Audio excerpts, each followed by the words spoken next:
आपण पाहत आहात न्यूज 24 महाराष्ट्र। नमस्कार, न्यूज 24 महाराष्ट्र या लोकप्रिय मराठी वृत्तवाहिनीमध्ये पुन्हा सर्व प्रेक्षकांचं एकदा मनपूर्वक स्वागत आणि नवीन विषयासह आणि नवीन चर्चेसाठी आपण आज आपल्या स्टुडिओमध्ये निमंत्रित केलेलं आहे डॉक्टर प्रवीण कुमारजी शेंडे यांना। सर नमस्कार। नमस्कार। सरांची विशेषता सांगायचं झालं तर सन्मोहन हे भारतातील नव्हे तर जगात एक मान्यता प्राप्त एक असं रसायन आहे की ज्याच्यामुळे अनेक लोकांना ऊर्जा मिळते, अनेक लोकांना पॉझिटिव्ह अनुभव येतो, अनेक लोकांना चांगले फायदे होतात। शारीरिक, बौद्धिक आणि आर्थिक या सर्व गोष्टींसाठी अत्यंत महत्त्वपूर्ण ठरलेलं सन्मोहन शास्त्र नेमकं काय आणि याचे फायदे काय याविषयी आपल्या सोबत चर्चा करण्यासाठी आले आहे पुण्यावरून डॉक्टर प्रवीण कुमारजी शेंडे सर। सर प्रेक्षकांच्या सोबत आणि प्रेक्षकांच्या माहितीसाठी तर दोन्ही गोष्टी आपण समतोल या चर्चेतून साधणार आहोत। तर तुमचं मूळ गाव समजा हे ज्याला म्हणतो आपण की जिथून तुमची सुरुवात झाली काही तिथं देणं लागतं ते अमरावती शहर, बरोबर। आणि अमरावती शहरातून तुम्ही जी भरारी घेतली, पुण्यात स्थायिक झालात, तिथे संपूर्ण महाराष्ट्रभर नव्हे तर संपूर्ण देशात सन्मोहनाच्या माध्यमातून तुमचा प्रवास असतो। तर याविषयी सन्मोहन शास्त्र म्हणजे हे जरी शहरी भागातल्या सुज्ञ नागरिकांना माहीत असलं तरी ग्रामीण भागात असेल, मेडिटर एरिया असेल, तर तालुका ठिकाण असेल, तर अशा अनेक लोकांना या बाबतीत माहीत नाही। तर माझा या निमित्तानं पहिला प्रश्न असा असेल की सन्मोहन म्हणजे नेमकं काय? तर सन्मोहन म्हणजे अशी आपल्या मनाची एक अवस्था आहे की ज्यामध्ये आपण आपल्या सबकॉन्शियस माइंडचं प्रोग्रामिंग करू शकतो। आणि सबकॉन्शियस माइंड काय करतं तर सबकॉन्शियस माइंड ज्या गोष्टी आपल्याकडनं विदाऊट एनी कॉन्शियस घडतात, जसं टेन्शन, आळस, कंटाळा, नैराश्य, या ज्या गोष्टी आहेत या सबकॉन्शियसमध्ये प्रोग्राम झाल्यात। आणि आपण जर का हा आळस, कंटाळा, नैराश्य घालवू शकलो तर आपल्याला पॉझिटिव्हली, आनंदाने, उत्साहाने आयुष्य जगता येईल। आणि जर का टेन्शन, ताणतणावच कमी झाला तर बरेचसे मानसिक आणि मनोशारीरिक म्हणजे सायकोसोमॅटिक आजार आपल्याला कंट्रोलमध्ये आणता येईल, जसं BP, डायबिटीज, ॲसिडिटी यासारख्या बऱ्याचशा आजारांवर हिप्नॉसिस 100% काम करतं, सन्मोहनशास्त्र 100% काम करतं। दुसरं असं आहे की सन्मोहन जे आहे ही अत्यंत साधी, सोपी आणि सायंटिफिक प्रक्रिया आहे। म्हणजे याच्याकरता कुठलीही जादुई ताकद लागत नाही। काही सेल्फ हिप्नॉसिसच्या सजेशन स्वतःला देऊन सुद्धा कुठलाही व्यक्ती म्हणजे अगदी 100पैकी 100% व्यक्ती या अवस्थेत जाऊ शकतात आणि स्वतःच्या सबकॉन्शियसचं प्रोग्रामिंग बदलवू शकतात। अशा पद्धतीने सन्मोहन काम करतं। सन्मोहनाचे कुठलेही साईड इफेक्ट होत नाही। सन्मोहनाला साईड इफेक्टच नाही। अच्छा, इफेक्टच आहे? हा, फक्त इफेक्टच आहे। अच्छा, इफेक्ट सही, साईड इफेक्ट नाही, असं हे सन्मोहन शास्त्र। आणि सर मला सांगाल की आता ह्या दैनंदिन जीवनात आणि रासायनिक त्याचा वाढलेला शरीरावर होत असलेला परिणाम, अनेक खाण्यापिण्याच्या माध्यमातून रासायनिकता आपल्या शरीरात चालली, हाडं ठिसूळ व्हायला लागले, शरीर ठिसूळ व्हायला लागलं, मन ठिसूळ व्हायला लागलं। तर यासाठी जे विद्यार्थी असतील, विद्यार्थी दशेत अभ्यास करणारे विद्यार्थी असतील आणि त्यांना मोबाईलचा खूप वेळ लागलेला आहे आणि अभ्यासाकडे दुर्लक्ष होतं, वडिलांची स्वप्न अपुरे राहतात। विद्यार्थी जर नापास झाला तर वडिलांची स्वप्न अपुरे राहतात, अभ्यास होत नाही, त्याचं मन अभ्यासात लागत नाही आणि अभ्यास केलाय तर ते लक्षात राहत नाही। यासाठी सन्मोहन काय नक्की मदत करू शकतात? तर याबाबत असं सांगता येईल की अभ्यास लक्षात राहायला पाहिजे ही फार गरजेची गोष्ट आहे। आणि लक्षात राहण्याकरताची जी आपल्या मेंदूची सिस्टीम आहे ती अशी आहे की आपल्या मेंदूमध्ये 100पैकी 90% गोष्टी या चित्राच्या स्वरूपात कन्व्हर्ट होऊन रेकॉर्ड होत असतात। म्हणजे मी जर तुम्हाला विचारलं की तुम्ही कुठे राहता तर मी हा प्रश्न विचारला, मात्र विचारल्या तुम्हाला तुमच्या घराचं चित्र दिसलं, बरोबर? म्हणजे काय तर आपल्या डोक्यात मी जर तुम्हाला म्हटलं आंबा तर तुम्हाला आंबा शब्द दिसत नाही, चित्र दिसतं, बरोबर? तर या पद्धतीने आपण आपली जर का कल्पनाशक्ती वाढवली हिप्नॉसिसच्या माध्यमातून तर आपण केलेला अभ्यास, अख्खा अभ्यास जसच्या तसा लक्षात ठेवायला स्मरणशक्ती तंत्र, ज्यांना निमॉनिक्स म्हणतो आपण, या निमॉनिक्सच्या मदतीने आपण 197 देशांच्या राजधान्या अगदी लगेच पाठ करू शकतो। अख्खा IPC 24 तासाच्या आत पाठ करता येतो अचूकपणे आणि तो सुद्धा आयुष्यभरासाठी लक्षात ठेवता येईल इतका फास्ट। तर मेमरी ही वाढवायला आपल्याला वापराव्या लागतात निमॉनिक्स आणि निमॉनिक्सवर मास्टर की घ्यायला हिप्नॉसिस अत्यंत इफेक्टिव्हली मदत करू शकतं। अच्छा, आणि याने 12वी सायन्सची जी मुलं आहेत, कॉम्पिटेटिव्ह एक्झामची जी मुलं आहेत त्यांना याचा फार मोठा फायदा होऊ शकतो। कॉम्पिटेटिव्हचा अख्खा सिलेबस, या सिलेबसला निमॉनिक्स टेक्निक ॲज इट इज लागू पडतात आणि त्यांना नद्यांची नावं अगदी एकदा वाचल्या पाठ करता येईल, राज्यघटना एकदा वाचल्या पाठ करता येईल, इव्हन आर्टिकल्स पाठ करता येतील, असे हे सर्वच ठिकाणी लागू पडू शकतात। अच्छा, म्हणजे MPSC स्पर्धा परीक्षाचे जे अभ्यास करणारे विद्यार्थी असेल 10वी 12वीचे विद्यार्थी असेल किंवा अगदी नीट, JEE. म्हणजे याच्यात वयाचं काही बंधन असते की काय, की कोणत्या वयापासून किमान सन्मान? पाचव्या वर्गापासून पुढे. अच्छा, म्हणजे तो थोडा त्याला नॉलेज असलं पाहिजे, बरोबर, समजदारी बरोबर. त्यामध्ये असली पाहिजे, असं हा. वय मर्यादेचं बंधन आहेच थोडंफार. आहे. आणि या पुढेही सर दुसरा प्रश्न असा असेल की नोकरी एकदा मिळाली, नोकरी लागल्यानंतर आता आपण पाहतो की माणसं कमी झाली आहे आणि ताण जास्त वाढला आहे. म्हणजे सरकारी यंत्रणेत असो की खासगी कंपन्यात असो, सर्व ठिकाणी माणसांचा तुटवडा आहे आणि कामांचा भडीमार जास्त झालेला आहे. बरोबर. त्यामुळे सरकारी कर्मचारी दिवसभर अत्यंत दबावाखाली किंवा डिप्रेशनमध्ये असल्यानंतर ते असे कामं करतात, घरी गेल्यानंतर त्यांची चिडाचिड होते. तर हे प्रकरण दिवसेंदिवस वाढत आहे. आपण बरोबर. बातमी पेपरला वेगवेगळ्या वृत्तपत्रातून वाचतो. तर यासाठी काय त्याचं एक फायदेशीर नक्की, ठरेल नक्की. त्यांच्यासाठी? बघा, ताणतणाव हा आत्ताच्या काळातलं रुटीन गरज आहे. म्हणजे सर्वांची समस्या आहे. ऑफिसमध्ये काम करणाऱ्यांनाही टेन्शन आहे, शाळा कॉलेजमध्ये जाणाऱ्यांनाही बरोबर. टेन्शन आहे. तर टेन्शन किंवा ताणतणाव म्हणजे नेमकं काय, ही पहिली कन्सेप्ट आहे.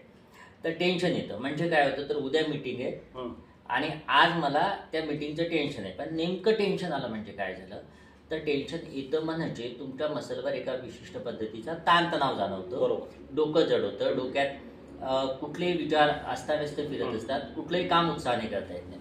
तर टेन्शन ताणतणावाचं जे मेकॅनिझम आहे ते असं आहे की आपण ज्या जगात राहतो त्या आपल्या ह्युमन ब्रेनचं जे प्रिमिटिव्ह ब्रेन आहे त्याचं मेजर फंक्शन आहे ते आहे सर्वायवल सिक्युरिटी. म्हणजे आपल्या मेंदूला फार अगदी अमिबापासूनचा जो ब्रेन आहे त्याला एकच काम होतं, स्वतःचं रक्षण करणं म्हणजे सिक्युरिटी बरोबर. आणि प्रॉब्लेम सॉल्व्ह. तर यात घडतं असं की जेव्हा जेव्हा तुम्हाला कुठलीही अनसिक्युअर परिस्थिती, म्हणजे उद्या मीटिंग आहे, माझं काम झालं नाही तर माझे वरिष्ठ काय म्हणतील, तर या वेळेला सिक्युरिटी आली की आपल्या ब्रेनमध्ये जी फंक्शनिंग सिस्टीम आहे, जी ब्रेनची सिस्टीम, त्यामध्ये फाईट आणि फ्लाईट मोड ॲक्टिव्ह होतो. त्याचे ॲड्रिनल ग्लँडचं सिक्रिशन हार्मोन ॲड्रिनलिन सिक्रिट झालं की तो लगेच एकतर फाईट करेल किंवा फाईट करेल. आता फाईट आणि फ्लाईट, समोर वाघ आला तर फाईट फ्लाईट चालेल, समोर साप आला चालेल, पण उद्या मीटिंग आहे तर मला फ्लाईट आणि फाईट हे फंक्शन नाही काम करत, ते काम नाही करताय ना. त्यावेळेला त्याच्या मसलमध्ये जो काही ताणतणाव आला, ब्लड फ्लो वाढला, हा आत्ताच्या आत्ता वापरल्या जात नाही. म्हणजे उद्या तुमची मीटिंग आहे आणि तुमच्या बॉडीमध्ये आत्ता हार्टबीट वाढल्या, रक्तपुरवठा वाढला, मसलमध्ये ताणतणाव आला आणि मीटिंग उद्या आहे, तर आता ही एनर्जी जाणार कुठे, इथेच बसले. साप असता तर पळून गेला असता, वापरल्या गेली असती. आता यामुळे जे हार्मोन इम्बॅलन्स झाले त्यातनं तुम्हाला बीपी, डायबिटीज, ॲसिडिटी होऊ शकतात. आता हे मसलमध्ये आलेलं ताणतणाव जर तुम्हाला घालवायचं असेल तर हिप्नॉसिस सारखं बेस्ट टेक्निक कुठलंच नाही. म्हणजे मी गॅरंटी देऊ शकतो की कुठल्याही व्यक्तीने जर का स्वसंमोहन तंत्र शिकलात आणि स्वसंमोहन तंत्र शिकल्यावर तुम्हाला हा मसलवर आलेला ताणतणाव पूर्णपणे घालवता येतो आणि हा घालवता आला तर तुम्हाला तुमच्या ऑफिसमधले जे ताणतणाव आहेत ते दिवसभर आले होते ते संध्याकाळी मेडिटेशन केल्यामुळे निघून जातील. परत दुसऱ्या दिवशी तुम्ही नवीन उत्साहाने तयार व्हाल. परत दुसऱ्या दिवशी जरी ताणतणाव आले तरी परत तुम्ही मेडिटेशन केल्यामुळे ते निघून जातील आणि तुम्हाला जे काही सायकोसोमॅटिक आजार होणार आहेत, बीपी, डायबिटीज, ॲसिडिटी, हे कंट्रोलमध्ये येतील. सोबत सोबत तुमची कामातली वर्क इफिशियन्सी वाढेल, उत्साह वाढेल, आनंद वाढेल. म्हणजे तुम्ही ऑफिसमध्ये आणि घरी दोन्ही ठिकाणी आनंदी उत्साही राहू शकाल. तर हे झालं नोकरदार वर्गासाठी किंवा शासकीय अशासकीय सेवेत काम करणाऱ्या लोकांसाठी. तर या देशाचा जो घटक सर्वात महत्त्वाचा आहे, म्हणजे भारत हा कृषीप्रधान देश आहे आणि कृषीप्रधान देशातील शेतकरी हा महत्त्वाचा घटक आहे. एका दाण्याचे 100 दाणे करून जनतेला देण्याची ताकद शेतकऱ्यामध्ये आहे. परंतु शेतकऱ्याचं आरोग्य सुदृढ राहण्यासाठी मग आता अनेक समज असे असतात की आम्ही सकाळपासून उठल्यानंतर शेतात राबतो, मग आधी या आजार नव्हते, आता भरपूर शेतकऱ्यांना सुद्धा आजार होत आहे. आपण जर पाहिलं अटॅकचे प्रमाण भरपूर वाढलेले आहे आणि हे सर्व पाहत असताना बीपी, शुगर, लकवा, पॅरालिसिस ज्याला आपण म्हणतो, अनेक आजार नवीन नवीन निर्माण झालेले आहेत.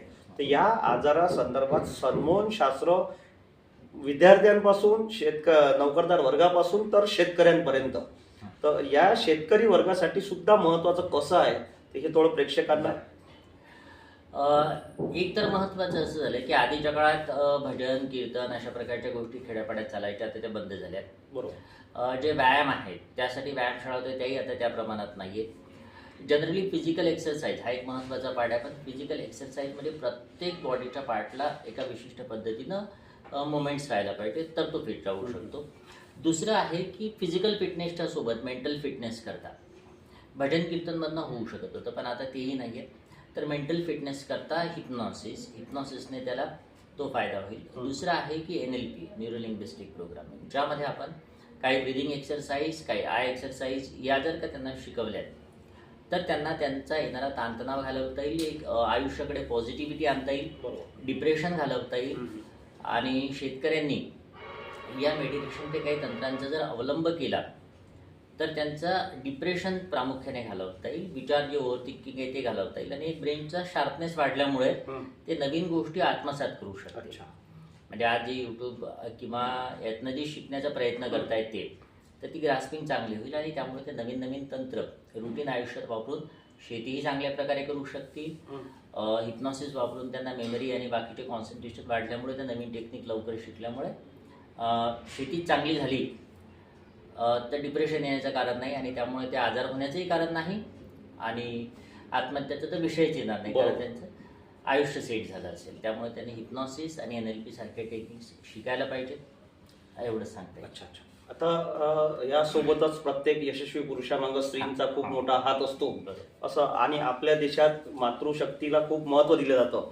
तर या मातृशक्तीला जे महत्त्व दिलं जातं, या मातृशक्तीकडे सुद्धा यांना कसं दिवसभर सकाळपासून मुलाबाळाकडे लक्ष देणं, परिवाराकडे लक्ष देणं, आणि संध्याकाळी म्हणजे सकाळी चहापासून सुरुवात झालेली तर संध्याकाळी झोपेपर्यंत सर्व महिलांना घर सांभाळावं लागते. तर महिलांसाठी हे सन्मोहन शास्त्र कसं फायदेशीर आहे, त्यांच्या आरोग्यासाठी कसं त्यांना सोयीचं होईल, तर ते सांगितलं तर आणखी चांगलं महिला वर्गासाठी होईल.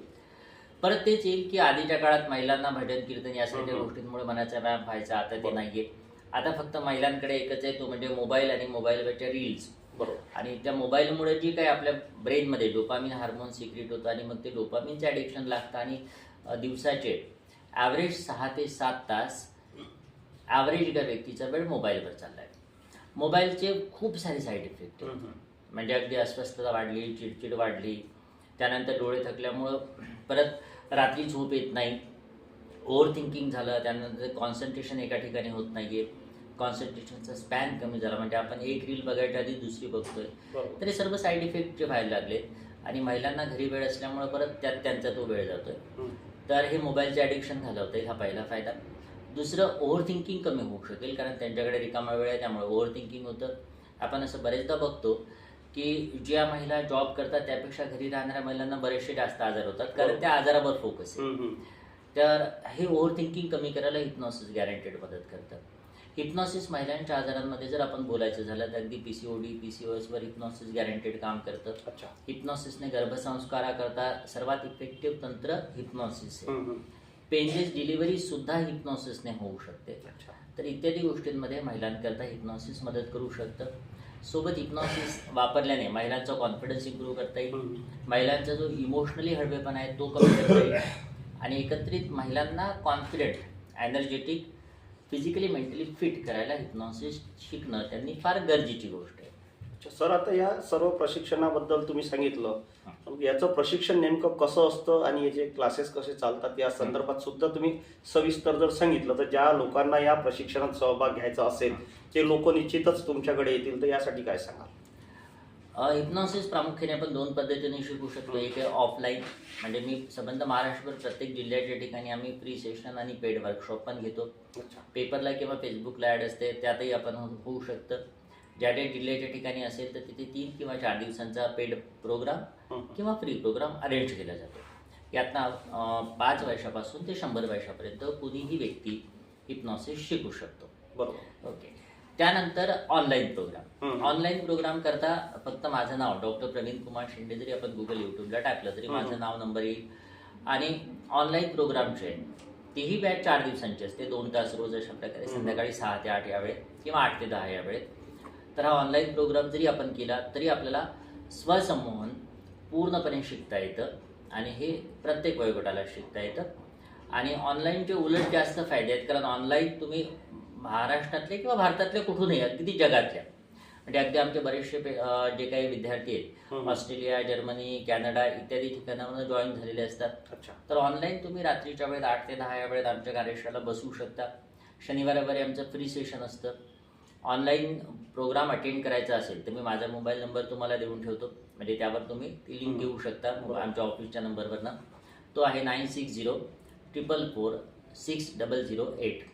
9604446008 या नंबरवर तुम्हाला हिप्नोथेरपी फ्री सेशनची लिंक मिळू शकेल, ज्यातनं तुम्ही हिप्नॉसिसचं फ्री सेशन अटेंड करून त्यातल्या काही गोष्टी आयुष्यात वापरू शकता आणि त्याचा फायदा करून घेऊ शकता. अच्छा, ही सर्व माहिती आज तुमच्यासाठी खास डॉक्टर प्रवीण कुमार शेंडे सरांनी आपल्याला दिलेली आहे. आणि सन्मोहन काळाची गरज आहे आणि स्वतःचा सर्वांगीण विकास करायचा असेल तर सन्मोहन शास्त्र एकदम व्यवस्थित आणि सुंदर शास्त्र आहे. फक्त ते शिकण्याची जिज्ञासा तुमच्यामध्ये पाहिजे आणि आवड पाहिजे. जर तुम्ही या संदर्भात जर तुमची इच्छा असेल तर तुम्ही खाली दिलेल्या नंबरवर संपर्क साधून सरांशी तुम्ही चर्चासुद्धा करू शकता. काही तुमचे प्रश्न असेल तर सरांना थेट विचारू शकता. आणि व्यसनमुक्ती असेल, अन्य शरीराशी काही संबंधित आजार असेल त्या संदर्भात सुद्धा तुम्ही सरांशी संपर्क साधावा आणि आपलं जीवनमान हे चांगल्या पद्धतीनं सुदृढ उंच व्हावं हीच याच वेळी अपेक्षा. आणि आज आपल्यासोबत सरांनी दिलखुलास चर्चा केली त्याबद्दल मनपूर्वक धन्यवाद. पुन्हा भेटू नवीन व्यक्तिमत्वासह. तोपर्यंत धन्यवाद. नमस्कार सर. थँक्यू.